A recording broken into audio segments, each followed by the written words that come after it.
Siamo a Udine, manifestazione spontanea per la libertà di scelta terapeutica contro le limitazioni delle libertà personali e collettive. No al Green Pass. Almeno 2000 persone in piazza. Signori, non si vedeva una piazza così a Udine dai tempi delle qualificazioni in Champions League dell'Udinese Calcio.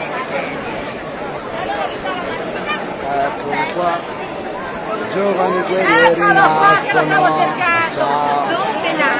So che sono sempre. Beh, per un po' di assenza dei nostri attivisti ci sono 2000 persone in piazza, finalmente. Vero? Ah, sicuro. Hai visto però però non siamo mai riusciti a fare tanto. Non mi interessa, non vivo di quello.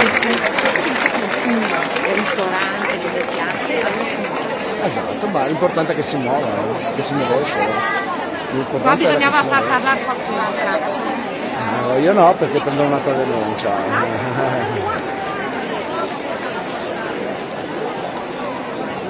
Questa è Udine, signore.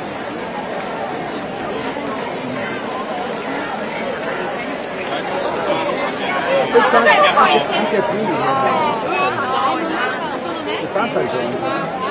Non arrivo neanche a guardare, devo andare L'abbiamo sognato per quanti mesi?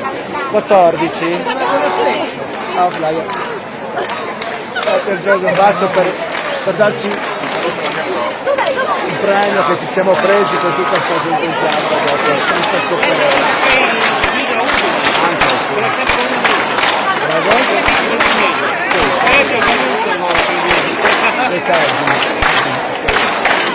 Sei 14 mesi che combattiamo. Dove eravate? Dove eravate?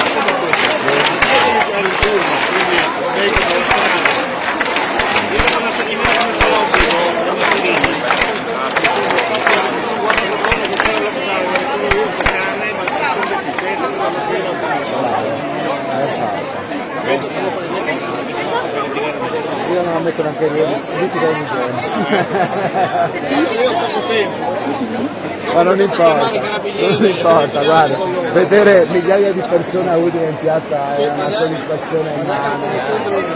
Per tutti noi attivisti che abbiamo combattuto, anche se non li conosciamo, è una gioia. Veramente non abbiamo organizzato noi, era organizzato un piccolo panino qualsiasi, ha messo in piazza. Abbiamo detto noi non abbiamo organizzato, ognuno faccia quello che ritiene opportuno, siamo venuti come tutti voi. La spontaneità è il massimo, la cosa più bella. È un movimento trasversale del popolo. Esatto.